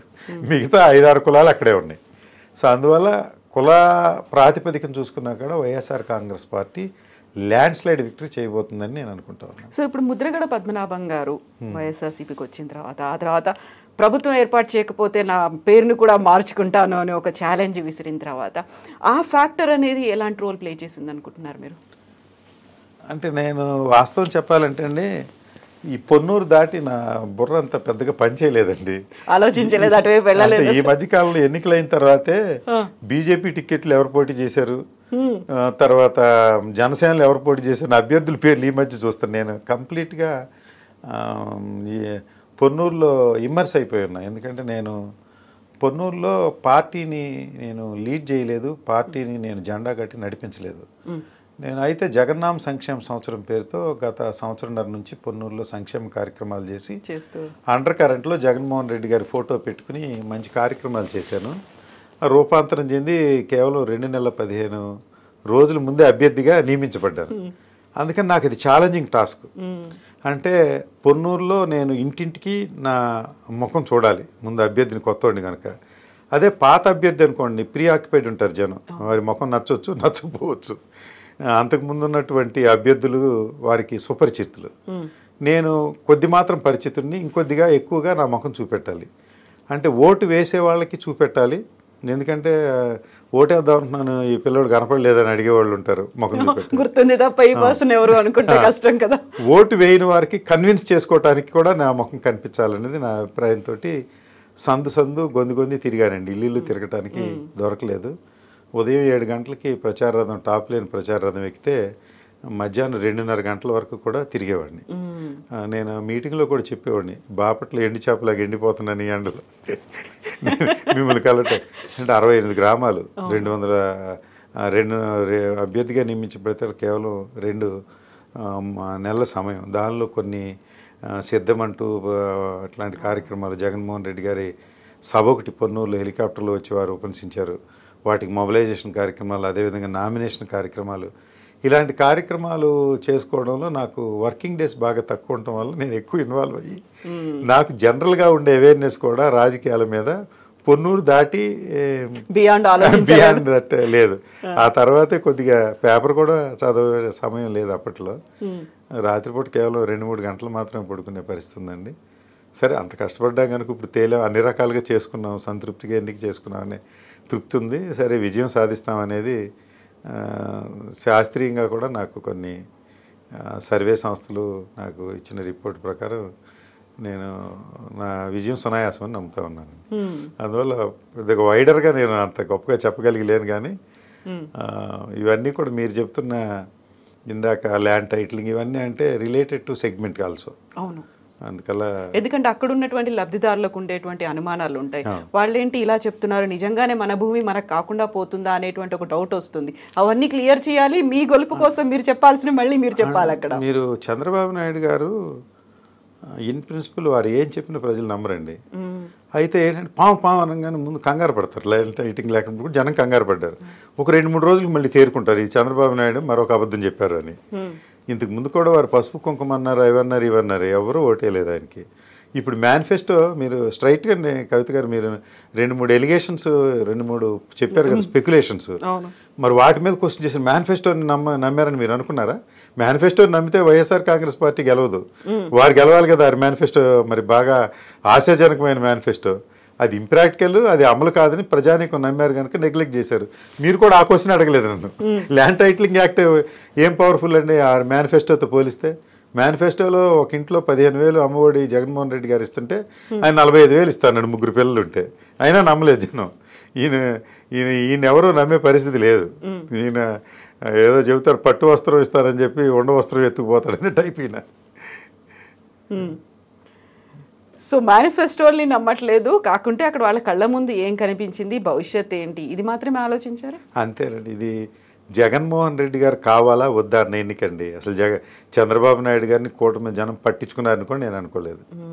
జగన్మోహన్ రెడ్డి గారి పట్ల వ్యతిరేకత ఉంటేనో, వారి పథకాలు నచ్చకపోతేనో, లేకుంటే వీరు వద్దనుకున్నప్పుడు ఈ కూటమి కనిపించేదే కానీ కావాలనుకున్న జనానికి అసలు రెండో సినిమా కనపడలే.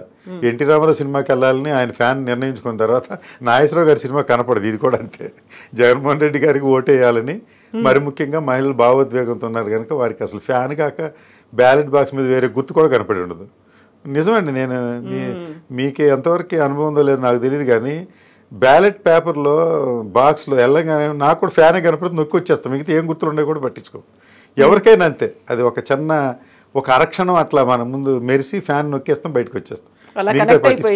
అంతే అంతేనండి. అందువల్ల ల్యాండ్ స్లైడ్ విక్టరీ రాబోతుంది, దానిలో నాకు ఏమాత్రం అనుమానం లేదు. సో ఎన్ని స్థానాల్లో వైఎస్ఆర్సీపీ గెలుచుకోబోతుంది అనుకుంటున్నారు మీరు? అంటే నేను పెద్ద అనాలిసిస్ చెప్పగలిగిన కాదు కానండి. నాకు ఇప్పుడు నేను ఎంత కాదన్నా కూడా నా దగ్గర ఒక శాంప్లింగ్ ఉంది. నేను ఇందాక చెప్పాను మహిళా ఓటు 60% పొన్నూరులో ఉందని. పొన్నూరులో 60% మహిళా ఓటు ఉంది అంటే అది జగన్మోహన్ రెడ్డి గారి పాలన. ఇంకో చోట పక్కన 59 ఉండొచ్చు, ఇంకో చోట 61 ఉండొచ్చు. బై అండ్ లార్జ్ అదే ఉంటుంది. అయితే పర్టికులర్గా నేను చూసిన సర్వేలో కొద్దిగా కాపు ఓటు నాకు వైఎస్ఆర్ కాంగ్రెస్ పార్టీలో ఉన్న అభ్యర్థులు ఎక్కువ స్థాయిలో ఉన్నట్టుగా నాకు ఆ సర్వేలో కనిపించింది. అంటే మోర్ దాన్ 50% ఉందని. అది ప్రత్యేకమైన కారణాలు ఆ నియోజకవర్గంలో ఉన్నాయి. ఎందుకంటే అనాది నుంచి వేరే సామాజిక వర్గం అక్కడ పోటీ చేస్తుంది. భారతదేశానికి స్వాతంత్రం వచ్చిన తర్వాత 2019వ సంవత్సరం ఒక్కసారే జగన్మోహన్ రెడ్డి గారు సామాజిక సమీకరణలు మార్చి కాపుకు సీట్ ఇవ్వడం జరిగింది అక్కడ. అందుకని నా ముందున్నటువంటి కిలార్ రోసే గారు విజయం సాధించారు. తిరిగి మళ్ళీ అదే సామాజిక వర్గానికి చెందిన నాకు ఇచ్చారు కనుక కాపు సామాజిక వర్గంలో ఎంత కాదన్నా మా అమ్మ కులం మా నాన్న కులం కనుక కొంత భావోద్వేగం ఉండి నాకు అదనంగా ఎక్కువ ఓట్లు వచ్చాయని నేను భావిస్తూ ఉన్నానండి. అది ప్రస్ఫుటంగా నిజం కూడా. ఎందుకంటే మా నేటివ్ ప్లేస్ అయినటువంటి పొన్నూరు మండలం మామిళ్ళపల్లిలో 430 ఓట్లు ఇంతకుముందు వైఎస్ఆర్ కాంగ్రెస్ పార్టీకి మెజారిటీ వచ్చింది 2019లో. ఈసారి కవిత గారు మీరు మీ ఫోన్లో రికార్డ్ చేసుకోండి, బాటం 1200 మెజారిటీ వస్తుంది. కెమెరాలో రికార్డ్ అయిపోయింది. 1200. If it is 1500 also I will not surprise. పక్కనున్న వెల్లూరు ఇటువరకు -400, ఈసారి ప్లస్ రాబోతుంది. అట్లా కొన్ని విలేజెస్లో కాపు విలేజెస్లో 8 కాపు విలేజెస్లో పోయినసారి తెలుగుదేశానికి మెజారిటీ వచ్చిన గ్రామాల్లో ఈసారి వైఎస్ఆర్ కాంగ్రెస్ పార్టీ ప్రస్ఫుటంగా మెజారిటీ సాధించబోతుంది. అది వాస్తవం. అయితే నన్ను మీరు అడిగినట్టుగా కాపు ఓటు రావడానికి కొంత కారణం కూడా ఉందండి. నేను కూడా వారిని రిక్వెస్ట్ చేసుకున్న మాట వాస్తవం. ఎందుకంటే సామాజిక సమీకరణలు నేను కులతత్వవాదిని కాకపోయినా కులానికి పేరు తెచ్చి కొన్ని కార్యక్రమాలు చేశాను నేను. మరి నియోజకవర్గంలో 27,000 మంది పీపుల్కి నేను వ్యక్తిగత కళజోళ్ళు శిబిరాలు 68 గ్రామాల్లో శిబిరాలు నిర్వహించాను. మరి అనేక వేల గుండెలు 2D ఈసీజీ చేయించి బైపాస్లు తర్వాత స్టంట్లు వేయించాను. ఈ కార్యక్రమాలు చేయడం వల్ల కుల ప్రతిష్ఠ పెంచాను నేను. అంటే కుల ప్రతిష్ట లేకపోతే కుల పాపులారిటీ పెంచడానికి 2 మార్గాలు ఉంటాయి. పొద్దున ఒకటి సాయంత్రం ఒకటి కొట్టి రౌడీలాగా చలామణి అయినా కూడా ఆ కులవాళ్ళు మావాడు పెద్ద రౌడీ అని చెప్పుకుంటారు. మాకు ఒకడున్నాడు అని. అట్లా కాకోకుండా సమాజంలో ఉన్న ఇతర కులస్తుల దగ్గర కీర్తి ప్రతిష్టలు సమకూర్చుకోవడం ద్వారా నేను మంచి కార్యక్రమాలు చేశాను. ఒకసారి నాకు ఓటు వేయండి, వేసి నన్ను చూడండి, నేను ఎంత కాదన్నా అమ్మ కులం నాన్న కులానికి చెందినవాడు. ఇది రెండోసారి చెప్పారు, ఎందుకలా అంత పర్టికులర్గా చెప్తున్నారు? అంటే బేసిక్గా అండి, అంటే నేను ఎవరన్నా మీరే అనుకోవచ్చు ఈయన కులతత్వవాదే కాపు అంటున్నాడు అని. అట్లా కాదు. తల్లి తండ్రి పుట్టిన కులం మన కులం కాకుండా పోదు కదా. బంధువులు మన చెల్లెలు అన్నదమ్ములు కాకుండా పోరు. సంబంధాలు అదే కులాలు చేసుకుంటే కులాన్ని ప్రోత్సహిస్తున్నట్టు కదా, అదొక కట్టుబాటులో నడుస్తుంది ఒక సమాజంలో ఉన్నటువంటి అట్లాంటి వర్గీకరణ ఆది నుంచి ఉంది కనుక. సో అందువల్ల నేను ఎక్కువగా కాపు ఓట్లు వచ్చినాయని భావిస్తున్నాను నేను అక్కడ. అందువల్ల నా విజయం సునాయాసం అవుతుంది చెబుతున్నా. మిగతా చోట్ల మహిళల ఓట్లు ఏం తేడా రాదండి, దాంట్లో ఏమీ మీకు తేడానే రాదు. అందువల్ల జగన్మోహన్ రెడ్డి గారిని సపోర్ట్ చేసే కులాలు ఎక్కువ ఉన్నాయి కాబట్టి ఏ నియోజకవర్గంలో అయినా ఖచ్చితంగా వస్తుంది. నేనేమంటున్నానంటే కవిత గారికి బెనిఫిట్ చేశారు, మురళి గారికి ఓటు ఏమని అడగట్లేదు. Everybody is individual is a beneficiary. మీకు జరిగింది, మీ సిస్టర్కి జరిగింది, మీ మదర్కి జరిగింది, అందరికీ జరిగింది. వేరువేరు కుటుంబాలకి వేరువేరు సంక్షేమాలు జరిగినాయి కనుక ఖచ్చితంగా ఒకరికి బెనిఫిట్ చేశాను ఇంకొకరు ఓటు వేయమని అడగటం లేదు జగన్మోహన్ రెడ్డి గారు. ఇండివిజువల్గా అండి నాకు నా ఆఫీస్లో కూడా ఐపాక్ నామ్స్ ప్రకారం కాల్ సెంటర్ పెట్టాను. 46 మంది మహిళల్ని రిక్రూట్ చేసుకున్నాను నేను. మరి చంద్రబాబు నాయుడు గారి దయ వల్ల కొంతమంది ఉద్యోగాలు సస్పెండ్ చేశారు అక్కడ. అంటే నేను మీటింగ్ పెడితే వాలంటీర్స్ వచ్చారని వాలంటీర్లందరినీ సస్పెండ్ చేయించారు 63 మందిని. దాంట్లో ఒక 20 మంది నేనే రిక్రూట్ చేసుకుని జీతం ఇచ్చాను. సో ఇంకొక 20 మందిని రిక్రూట్ చేసుకున్నాను ఐపాక్ ప్యాటర్న్ ప్రకారంగా. చేసుకుంటే వాళ్ళు కాల్ సెంటర్ పెట్టి బెనిఫిషరీస్ అందరికీ ఫోన్లు చేసేవాళ్ళు. ఆ నియోజకవర్గంలో 140,000 మంది బెనిఫిషరీస్ ఉంటే వాళ్ళందరికీ ఫోన్ చేసేవారు. వాళ్ళ నుంచి వచ్చిన రెస్పాన్స్ ఈజ్ నాట్ సర్వే, వీరేం ర్యాండమ్ శాంప్లింగ్ 2% చేస్తారు.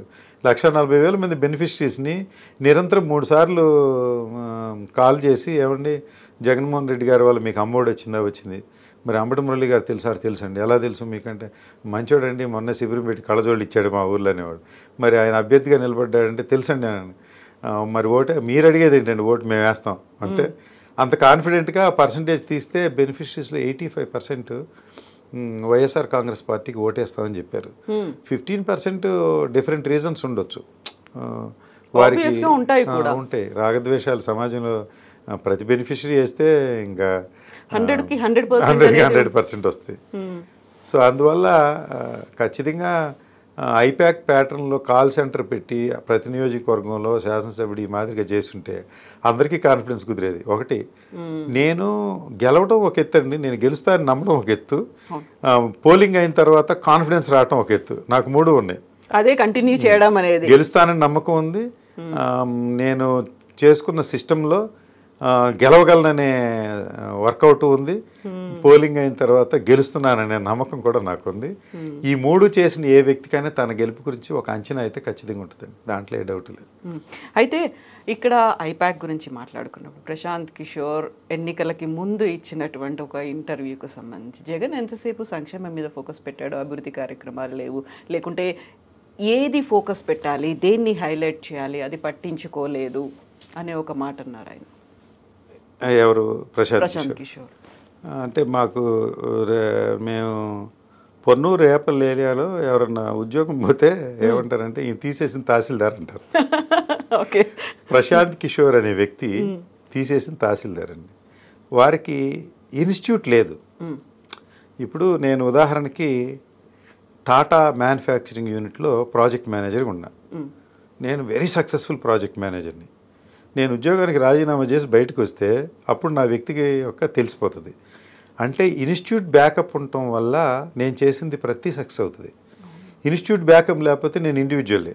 మీరు ఐపాక్ ఐ డ్రీమ్స్లో నుంచి వెళ్ళి మీరు వేరే ఛానల్ పెట్టి సస్టైన్ అయ్యే వరకు మీరు ఇండివిజువల్లే. అప్పుడు నా ఓన్ మీ బ్రాండ్ వచ్చే వరకు మీరు ఐ డ్రీమ్కి పోటీదారు కాదు. ప్రశాంత్ కిషోర్ గారు బయటకు వెళ్ళిన తర్వాత వారేమీ కొత్తగా ఇన్స్టిట్యూట్ పెట్టుకోలేదు. ఐపాక్ అనేది వారు రిషిరాజ్ సింగ్ గారు హెడ్గా ఉన్నారు, వారు దాన్ని డ్రైవ్ చేశారు. ఈయనకి ఏమీ లేదు. ఈయన ఎప్పుడు నేను అంటే విమర్శిస్తే బాగోదేమో, నేను పెద్ద పెద్ద విమర్శలు చేయను, కానీ ఈయన ప్రస్తుతం package star. Political package star అనేది వేరే పేరు ఉంది కదా. అందుకే నేను కాంట్రవర్సీకి పోదలుచుకోలేదు. వీరు పొలిటికల్ ప్యాకేజ్ స్టార్. వారు నాకు వేరే వాళ్ళు కూడా చెప్పారు ఎంత ప్యాకేజ్ అని. అవన్నీ మనకి తెలియని ఎందుకు కానండి. వారు కూడా ఇప్పుడు దగ్గరికి వస్తున్న కొద్ది స్వరం మారుస్తున్నట్టున్నారు. నేను సర్వే చేయలేదన్నారు. నా అసెస్మెంట్ వైఎస్ఆర్ కాంగ్రెస్ పార్టీ గెలవదన్నారు. అరే అసెస్మెంట్ ఉండడే కింద మీద పడి కొట్టుకుంటున్నాడు చెప్పడానికి. ఏమి అసెస్మెంట్ లేకుండా జ్యోతిష్యం నిన్న ఒక ఆయన వరుసనే జ్యోతిష్యాలు చదువుతున్నాడు. నాకు ఆశ్చర్యం వేసింది. నాకు కూడా చిన్న అణుమాత్రం ఆసక్తి ఉంటుంది కదా. పొన్నూరు అనగానే 1900తో అంబటి మురళీకృష్ణ గెలుస్తున్నాడు జ్యోతిష్యం. మీరు అనుకున్నది మీరు చెప్పిన దానికంటే ఎక్కువ ఉంది. సత్తిపల్లి అంబటి రాంబాబు గారు 1000 ఓట్లతో గెలుస్తున్నారు. అక్కడ ఆగి ఒక రైడర్ పెట్టాడు. కన్నా లక్ష్మీనారాయణ గారు గెలుస్తారని కొంతమంది నాకు ఫోన్ చేశాడు గారు. నో, జ్యోతిష్ శాస్త్రం ప్రకారం వారే గెలుస్తున్నారు. అవనగడ్డలో సింహాద్రి రమేష్ గారు 2087 ఓట్లతో గెలుస్తున్నారని చెప్పారు. అంటే జ్యోతిష్యాలు చెప్తున్నారు. దానికేమీ అథెంటిసిటీ ఏమి ఉండదండి. దానికి శాస్త్రం జ్యోతిష్ శాస్త్రం. మరి వారు నియోజకవర్గ నక్షత్రాలు చూసారో, వ్యక్తుల నక్షత్రాలు అందరి ఓటర్లది ఎలా కలెక్ట్ చేసుకొని చూసారు, అందరు ఓటర్ నక్షత్రాలు చూసారో తెలియదు. కానీ ఇవి ప్రశాంత్ కిషోర్ గారు ఇచ్చినటువంటి సర్వేల్లో, సర్వే కాదు, వారి ఒపీనియన్లో ఏమాత్రం ఏం లేదండి, అనాలిసిస్ లేదు. అంటే కొంతమంది సమాజంలో పెద్ద పెద్ద వ్యక్తులండి, రాష్ట్ర వ్యాప్తంగా, ప్రపంచవ్యాప్తంగా, దేశవ్యాప్తంగా ప్రముఖులు కూడా ఒక్కోసారి ఇంటర్నేషనల్ ఫూల్స్ అవుతారు. కేఏ పాల్ గారు దానికి ఉదాహరణ. వారు ఒకప్పుడు ప్రత్యేక విమానాలు ఉన్నాయని, వేల కోట్ల రూపాయల డబ్బులు ఉన్నాయన్నారు. ఇప్పుడు ఆయన చెబితే పట్టించుకున్నాడు ఎవడు లేడు. ఇక ఎక్కడ ఖాళీగా ఎవరు పని లేని వాళ్ళు కూడా ఆయన మాటలు వినే పరిస్థితి లేదు. ప్రశాంత్ కిషోర్ గారు కూడా అంతేనండి. దాని గురించి ఆయనకి ఇన్స్టిట్యూట్ లేనప్పుడు, ఉదాహరణకి వైఎస్ఆర్ కాంగ్రెస్ పార్టీ లేకపోతే నేనేం అభ్యర్థినండి ఇండిపెండెంట్కి వెళ్తే ఏమి లేదు. వైఎస్ఆర్ కాంగ్రెస్ పార్టీ నా బలం, జగన్మోహన్ రెడ్డి గారు నా బలం, ఐప్యాక్ వారి బలం, ఇన్స్టిట్యూట్ వారి బలం. ఆ రెండు లేనప్పుడు వారి మాటకి విలువ జీరో. అంటే దాని గురించి పెద్దగా పట్టించుకోవాల్సిన అవసరం లేదు. ఇంకా చంద్రబాబు నాయుడు గారు ఇలా ఖాళీ కూర్చున్న వాళ్ళని గోలు గిలుకుంటూ కూర్చున్న వాళ్ళని క్యాచ్ చేయటం #1 మ్యానిపులేటర్. ఆయన తీసుకొచ్చి 4 మాటలు చెప్పించారు. ప్రస్తుతం మార్కెట్లో నడుస్తుంది. అయితే నాకు ఇక్కడ ఒక బాధాకరమైన విషయం ఏంటంటే మేడం, ఇప్పుడు ఈ చంద్రబాబు నాయుడు గారు లేకుంటే రాధాకృష్ణ గారు ఈ మ్యానిపులేషన్ వల్ల సామాన్య ప్రజానీకం, మరి ముఖ్యంగా తెలుగుదేశం సానుభూతి పరులు కోట్లాది రూపాయలు బెట్టింగ్లు కాసుకుంటున్నారు. ఈ బెట్టింగ్ విధానం కరెక్ట్ కాదు. ఒకటి నేనేమంటున్నానంటే అండి, ఎవరైనా కానండి, తెలుగుదేశం వారు బెట్టింగ్ కాసి, మరి మురళీకృష్ణ గారు మీరు ఎంత ధైర్యంగా చెబుతున్నారు కదా వైఎస్ఆర్ కాంగ్రెస్ పార్టీ గెలుస్తుందని, మీ వాళ్ళే బాగుపడతారు కంటే అది కూడా ఇష్టం లేదు. కష్టార్జితం కాని డబ్బు పెద్ద ప్రయోజనం లేదు. ప్లస్ అవతల వాడి సంసారాలు చిన్నాభిన్నం అయిపోతాయండి. 100 కోట్లు కాదు, 1000 కోట్ల రూపాయలు. ఉదాహరణకి బెట్టింగ్లో వీడికి 20 లక్షలు అప్పు ఉంటుంది. ఇంకొక 20 లక్షలు అప్పు చేసి అప్పు తీర్చాలనుకుని బెట్టింగ్ కాసాడు అనుకోండి, ఇది పోయింది అనుకోండి, 40 లక్షలు అప్పు. ఒకటి దాని వెనుక సంసారాలు. నేను ఒక విషయం ఏంటంటే అండి, జగన్మోహన్ రెడ్డి గారికి మహిళల భావోద్వేగమైన ఓటు ఉందని చెప్పడానికి ప్రధానమైన కారణం కూడా పురుషాధిక్య ప్రపంచంలో పురుషుడు తమ ఆదాయాన్ని మొత్తాన్ని కూడా కుటుంబానికి వెచ్చించే సందర్భాలు కొన్ని తక్కువగానే ఉండొచ్చు కొన్ని కుటుంబాల్లో. అంటే వ్యసనాలకు లోబడి పురుషులు కొంత ధనాన్ని జీతంలోనో ఆయన దీనిలోనో కొంత భాగాన్ని బయట అప్పులు చేయటం, పేకాటలాడటం, మందు ఎందుకు రద్దు చేయాలనుకున్నారు జగన్మోహన్ రెడ్డి గారు. అందుకే వ్యసనాలకు బానిసయి కుటుంబానికి సరైనటువంటి ఆర్థిక వనరులు మొత్తం సమకూర్చలేనప్పుడు జగన్మోహన్ రెడ్డి గారు ఒక ఇంట్లో కొడుకై, ఒక ఇంట్లో మరి అన్న, తమ్ముడు లేకుంటే మనవడయ్యి వీళ్ళందరికీ పెన్షన్లు ఈ కార్యక్రమాలు ఇవ్వడం వల్లే వారి పట్ల అభిమానం పెరిగి వారిని వారి కుటుంబ సభ్యులుగా భావించి ఈ భావోద్వేగమైన ఓటు ఉందని నేను భావిస్తున్నాను. అట్లాగే ఇప్పుడు ఈ బెట్టింగ్లు కాస్తున్నటువంటి కుటుంబాలు చిన్నాభిన్నం అయిపోయే పరిస్థితి కనుక దయచేసి తెలుగుదేశం వారికి నేను చెప్తా ఉన్నా, మీరు అథెంటిక్గా సర్వేలు లేని సందర్భంలో స్పెక్యులేషన్స్ని బేస్ చేసుకుని పేపర్ మీద లేకుంటే మీడియాలో వచ్చే కల్పితమైనటువంటి వీటిని చూసుకుని మీరు కోట్లాది రూపాయలు పందెం కాస్తున్నారు, దెబ్బతింటారు. అలా చేయొద్దు దయచేసి. వైఎస్ఆర్ కాంగ్రెస్ పార్టీ ఘన విజయం సాధించబోతుంది. ఇది శాస్త్రీయమైన సర్వేలు నాకు కొన్ని తెలుసు కనుక నేను చెప్తున్నా, మీరు పందాలు కట్టుకుని డబ్బు పోగొట్టుకోవద్దు, సంసారాలు చిన్నాభిన్నం చేసుకోవద్దని నా మనవండి, మనస్ఫూర్తిగా చెప్తున్నాను నేను. ఇది వేరే ఉద్దేశమే లేదు నాకు ఈ విషయంలో. ఎందుకంటే మీరు అబ్జర్వ్ చేశారో లేరో, ఈ బుకీలు చేస్తున్నటువంటి పని అండి ఇది. నాకు నా నాలెడ్జ్లో ఉన్నంత వరకు అండి, నాకు పెద్దగా బెట్టింగ్ల గురించి విన్న కానీ, అయితే మీరు ఎన్నికల ప్రాజెక్ట్ ముగిసిన తర్వాత బెట్టింగ్ల ప్రాజెక్ట్కి తెరదీశారు. ఈ తెర తీయటానికి ఎవరైనా అథెంటిక్గా సర్వేలు పెట్టుకుని నమ్మి కూడా కట్టట్లేదు, స్పెక్యులేషన్. అంటే మొట్టమొదటి బెట్టింగ్ ₹1,00,00,000తో స్టార్ట్ అయిందంటండి ఒక చోట, నమ్మకం కుదిర్చే బెట్టింగ్. ఇది బుకీలు ఆడిన నాటకం. వైఎస్ఆర్ కాంగ్రెస్ పార్టీకి 67 సీట్లు రావని ₹1,00,00,000 పందెం గాయించారట. అంటే నెక్స్ట్ ప్రభుత్వం రాదు అని అనగానే మొన్న 67 సీట్లు రావని సుబ్బారావు పందెం కాశాడు కనుక 88 రాకపోవటం అనేది ఇంకా బాగుంది అని మళ్ళీ నెక్స్ట్ పోటీలు పట్టడం. ఈ బుకీలు వీళ్ళకి పెద్ద రాగద్వేషాలు లేకపోతే పార్టీలు కూడా ఉండవండి. ఇరుపక్షాలని రెచ్చగొడితేనే పార్టీని, వీళ్ళకి 5% 10% కమిషన్ తీసుకుంటారు. కోట్లాది రూపాయలు మిడిల్ మ్యాన్ దగ్గర పెడుతున్నారు. ఈ బుకీలు ఆడిన నాటకం. దీనికి ఎవరైనా సరే తెలుగుదేశం తరఫున కాసేవాళ్ళు లేకపోతే వైఎస్ఆర్ కాంగ్రెస్ పార్టీకి తరఫున కాసేవాళ్ళు కూడా, వైఎస్ఆర్ కాంగ్రెస్ పార్టీ వారు జగన్మోహన్ రెడ్డి గారు గెలుస్తా అన్నారు కనుక నమ్మిక ఉండొచ్చు. వారి తరఫున ఒక నాయకుడు కూడా చెప్పలేదు ఇంతవరకు. ఏ సర్వేలు లేవు అథెంటిక్గా. అండ్ మీరనే సర్వేలన్నీ ఆఫ్ ద రికార్డే కదండి.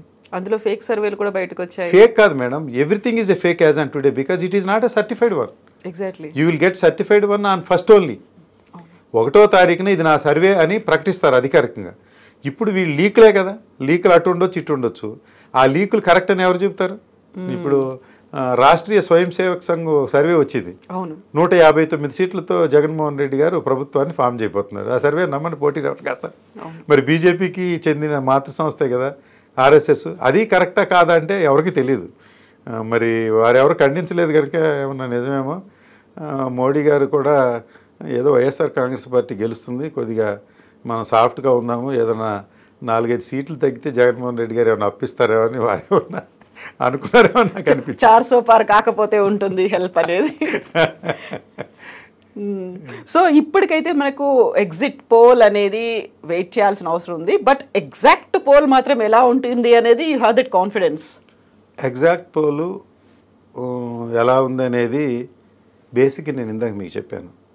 2.5 నెలల పాటు జనంలో మమేకమైన తర్వాత మరి ముఖ్యంగా మహిళల మీద నాకు విపరీతమైన కాన్ఫిడెన్స్ ఉందండి ఈసారి ఎన్నికల్లో.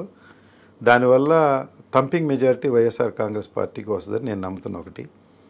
రెండోది, నాకు పోలింగ్ జరుగుతున్నప్పుడు కూడా ఒక ఎగ్జిట్ పోల్ ఏదో పొన్నూరు నియోజకవర్గంలో చేసేయనని ఒక ఇన్స్టిట్యూట్ వాళ్ళు చూపెట్టారు. దాంట్లో 9% మధ్యాహ్నం వరకు చూపెట్టారు నాకు. తర్వాత వాళ్ళు కలవలేదు. నా ఫోన్లో కూడా ఉంది. 1000 శాంపిల్స్ ఏదో తీశారండి, 9% వేరియేషన్ ఉందన్నారు. 9% అంటే బిగ్ వేరియేషన్. సో స్కీమ్ అలాగే ఉంది, ఇంకా ఫ్లో అట్లాగే ఉంటుంది. మధ్యాహ్నం నుంచి వేరే కులం వాళ్ళు వచ్చారు మారిపోయిందని అంటారు కదండి, అదంతా ఒట్టిదే, మిక్స్ అండ్ మ్యాచ్ అండి. ఏ ఒక ఊరోడు ఈ మధ్యాహ్నం దాకా వెళ్ళొద్దని మధ్యాహ్నం తర్వాత వెళ్దామని అనుకోలేదు. ఊరినే ఎవరికాళ్ళు ఇంటర్ప్రిట్ చేసుకునే క్రమంలో అందువల్ల కొద్దిగా శాస్త్రీయత కూడా ఉంది నేను చెప్పడానికి.